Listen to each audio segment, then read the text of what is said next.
नमस्कार दोस्तों, स्वागत है आप सभी का TLT टूर गाइड में। दोस्तों आज की इस वीडियो में हम बात करने वाले उत्तराखंड के 4 धामों में से एक केदारनाथ धाम के बारे में कि आप यहाँ कब जाएं, कैसे जाएं, कितने दिन का ट्रिप बनाएं और अगर आप केदारनाथ धाम की यात्रा हेलीकॉप्टर से करना चाहते हैं तो कैसे करेंगे और इस साल 2023 में केदारनाथ धाम की यात्रा कब से शुरू होगी, कब तक चलेगी और कहाँ पर स्टे करें, कहाँ घूमे और कुल खर्चों के बारे में ये पूरी कंप्लीट जानकारी आज मैं आप सभी को इस वीडियो में दूंगी। तो चलते वीडियो को स्टार्ट करते हैं और बात करते हैं केदारनाथ धाम की। केदारनाथ मंदिर भारत के उत्तराखंड राज्य के रुद्रप्रयाग जिले में स्थित हिंदुओं का प्रसिद्ध मंदिर है और यह हिमालय पर्वत की गोद में बसा 12 ज्योतिर्लिंगों में सम्मिलित होने के साथ साथ 4 धाम और 5 केदारों में से एक है और यह उत्तराखंड का सबसे बड़ा शिव मंदिर है जिसे विशाल पत्थरों से जोड़कर बनाया गया है। दोस्तों अब बात करें कि आप केदारनाथ धाम की यात्रा कब करें। वैसे तो यहाँ जाने का सबसे उचित समय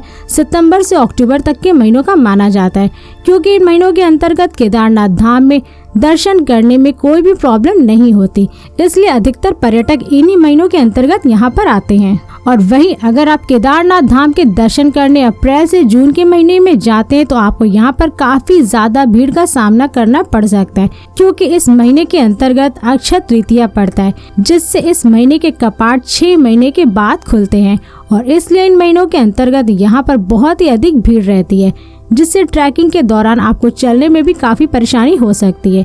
मगर ये आपके ऊपर डिपेंड करता है कि आप केदारनाथ धाम की यात्रा किस सीजन में करना पसंद करते हैं। दोस्तों अब बात करें कि केदारनाथ मंदिर के कपाट इस साल यानी कि 2023 में कब खुलेंगे। वैसे तो इस मंदिर के कपाट इस साल 25 अप्रैल 2023 को ओपन होगा। वहीं बद्रीनाथ धाम 27 या 28 अप्रैल को सुबह 6 बजे ओपन होगा और फिर दिवाली के बाद इस मंदिर के कपाट बंद कर दिए जाते हैं। तो चलिए दोस्तों अब बात करें कि आप केदारनाथ धाम कैसे पहुँचे। केदारनाथ धाम पहुँचने से पहले मैं आप सभी को एक बेस्ट ट्रेडिंग ऐप के बारे में बताना चाहूंगी जिसका नाम है क्यूटेक्स, जहां पर आप सभी stock, forex, crypto currency, metals में ट्रेड करके रियल कैश अर्न कर सकते हैं और इसमें आप सभी को $10,000 डेमो अकाउंट में दिए जाते हैं जिसको कि यूज करके आप यहां पे ट्रेडिंग करना सीख सकते हैं और सीखने के बाद आप रियल कैश इन्वेस्ट करके रियल कैश अर्न कर सकते हैं।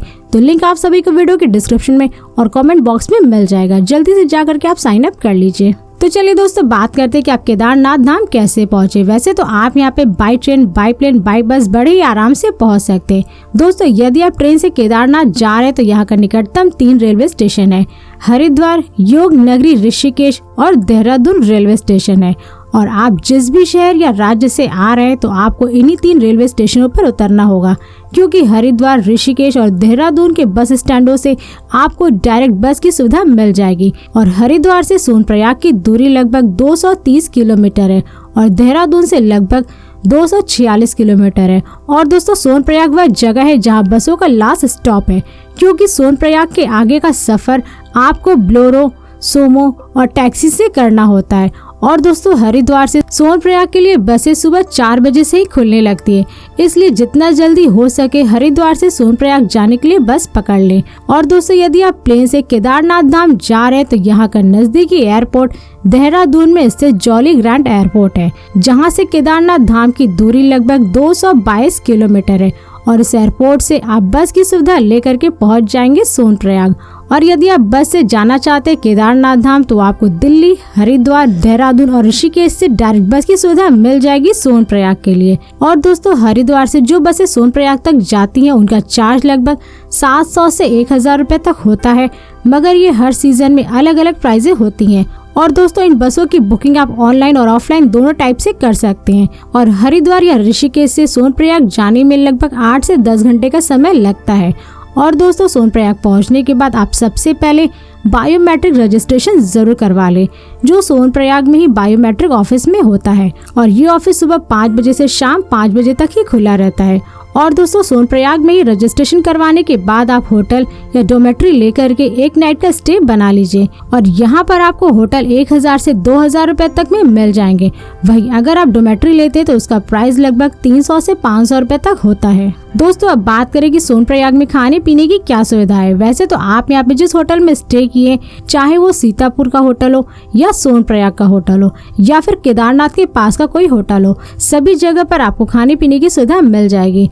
लेकिन अगर आप वहाँ पे खाना नहीं चाहते तो आपको यहाँ पे बाहर भी कई सारे होटल, रेस्टोरेंट और स्ट्रीट फूड्स की सुविधा मिल जाएगी, जहाँ पर आप जाकर के भोजन कर सकते हैं। और दोस्तों इन होटलों की प्राइसें पीक सीजन में काफी महंगे हो जाते हैं, जिसकी मैं कॉस्ट की बात करूँ तो लगभग 1600 से 2000 रुपए पर पर्सन पर नाइट चार्ज लेते हैं। इसके साथ ही अगर आप केदारनाथ धाम में होटल नहीं लेते तो आप GMVN की ओर से स्टे करने की सुविधा को बुक कर सकते हैं और इसकी बुकिंग आप gmvnonline.com से कर सकते हैं। इसका चार्ज लगभग 400 रुपए से 700 रुपए होता है और इस डोमेट्री में आपको रजाई, गद्दा, तकिया और कंबल दिया जाता है।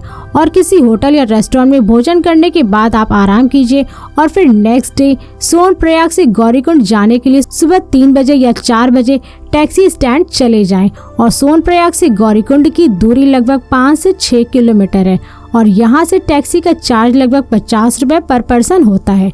और गौरीकुंड पहुँचने के बाद यहीं पर बना हुआ है गौरी मंदिर और एक कुंड, जिनके दर्शन करने के बाद आपको लगभग 16 से 18 किलोमीटर की पैदल यात्रा करनी होती है। और गौरीकुंड से आप ट्रैकिंग करने के लिए एक लाठी खरीद लीजिए, जिसका चार्ज लगभग 30 से 35 रुपए होता है। और लाठी लेकर महादेव का नारा लगाते हुए इस 16 से 18 किलोमीटर की यात्रा को आप शुरू कर दें।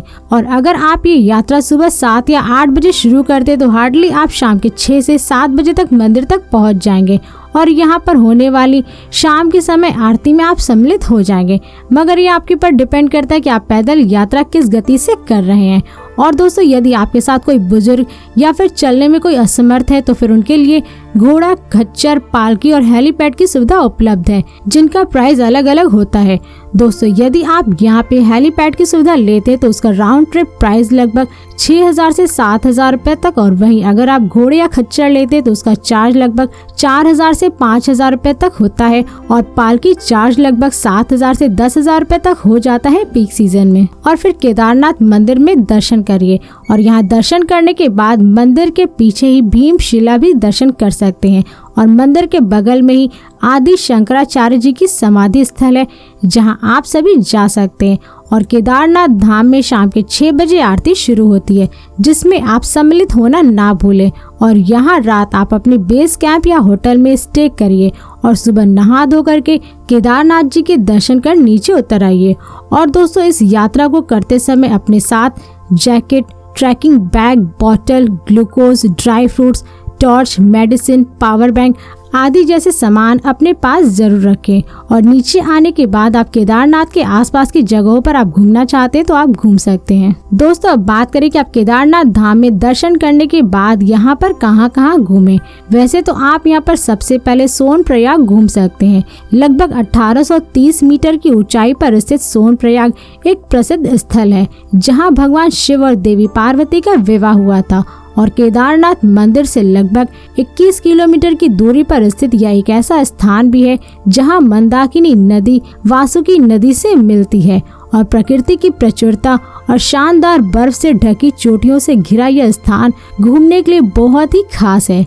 इसके साथ ही आप यहाँ गौरी कुंड भी घूमने का आनंद ले सकते हैं। मंदाकिनी नदी के तट पर स्थित गौरी कुंड को आध्यात्मिक और मोक्ष का प्रवेश द्वार माना जाता है और यह जगह सोनप्रयाग से लगभग 5 किलोमीटर की दूरी पर समुद्र तल से लगभग 2000 मीटर की ऊंचाई पर स्थित गौरी कुंड मंदिर और गौरी झील के लिए महत्वपूर्ण स्थल है, जिससे यह पर्यटकों के लिए काफी प्रसिद्ध स्थान भी है। और नीचे बहती वासुकी नदी की वजह से यहाँ आसपास का नजारा बेहद हरियाली भरा रहता है। इसके अलावा आप यहाँ रुद्र गुफा केदारनाथ भी देख सकते हैं। केदारनाथ मंदिर से लगभग 1 किलोमीटर की दूरी पर स्थित यह एक अंडरग्राउंड पत्थर की मेडिटेशन गुफा है और 2019 के आम चुनाव से पहले प्रधानमंत्री नरेंद्र मोदी जी के ध्यान करने के बाद यह गुफा और भी ज्यादा लोकप्रिय हो गया और इस गुफा का रख रखाव गढ़वाल मंडल विकास निगम यानी कि GMVN द्वारा किया जाता है। और इसके साथ ही आप यहाँ भैरवनाथ मंदिर के भी दर्शन कर सकते हैं। दक्षिण की ओर केदारनाथ मंदिर से लगभग 500 मीटर की दूरी पर स्थित यह मंदिर भगवान भैरव द्वारा प्रतिष्ठित है, जहाँ से आप आसपास के हिमालय और नीचे की पूरी केदारनाथ घाटी के शानदार दृश्य को देख सकते हैं। और भगवान भैरव को भगवान शिव का मुख्य गण माना जाता है, जिसकी वजह से इस मंदिर के दर्शन करना बहुत ही महत्वपूर्ण माना जाता है। और अब आगे चलते हैं त्रियुगी नारायण मंदिर। सोनप्रयाग से लगभग 12 किलोमीटर की दूरी पर स्थित यह मंदिर त्रियुगी नारायण गांव में है, जहां भगवान शिव और देवी पार्वती का विवाह हुआ था।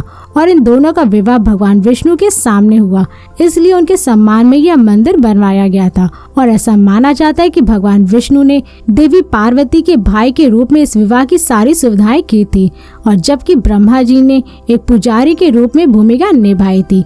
इसके साथ ही आप यहाँ वासुकी ताल का भी सुंदर दृश्य देख सकते हैं। हिमालय पर्वतमाला और शांत लेक के आसपास का प्राकृतिक दृश्य पर्यटकों को यहाँ आने के लिए मजबूर कर देता है, क्योंकि वासुकी ताल से आप चौखंबा चोटियों के राजसी दृश्य देखने के साथ साथ आप यहाँ के ट्रैकिंग का भी आनंद ले सकते हैं। और केदारनाथ से लगभग 8 किलोमीटर के ट्रैक से आप वासुकी ताल पहुँचते हुए ट्रैकिंग करते हुए आप आसपास के दृश्यों का लुत्फ उठा सकते हैं। दोस्तों, ऐसे और भी कई सारे पर्यटन स्थल है केदारनाथ में, जहां पर आप सभी घूमने का भरपूर आनंद ले सकते हैं, जैसे चोराबारी लेक, गुप्त काशी, चंद्रशिला आदि जैसे केदारनाथ के पर्यटन स्थल हैं। दोस्तों, अब बात करें कि केदारनाथ की यात्रा करने में आपका कुल खर्चा कितना लग जाएगा। वैसे तो अगर आप केदारनाथ धाम की यात्रा करने के लिए 4 से 5 दिन का ट्रिप बनाते हैं तो उसका चार्ज लगभग 10,000 से 12,000 रुपए तक लग सकता है। वहीं अगर आप 5 से 7 दिनों का ट्रिप प्लान करते हैं तो केदारनाथ की यात्रा में आपका कुल खर्चा लगभग 12,000 से 16,000 रुपए तक लग जाएगा। मगर ये सभी खर्चे आपके ऊपर ही डिपेंड करते हैं, क्योंकि आप केदारनाथ धाम में कहाँ घूमेंगे, क्या क्या खरीदेंगे और दर्शन करने के लिए किस चीज की सुविधा लेते हैं। तो ये सभी खर्चे आपके पर ही डिपेंड करते हैं। दोस्तों, इस वीडियो का भी यहीं पर समाप्त करते हैं। और यदि ये वीडियो आप सभी को पसंद आई तो इस वीडियो को लाइक करें और चैनल को सब्सक्राइब जरूर करें। इसके साथ ही बेल आइकन दबाना ना भूलें, ताकि ऐसी मेरी नई वीडियोस आपके पास सबसे पहले पहुंचे। तो फिर मिलते हैं नेक्स्ट वीडियो में। धन्यवाद।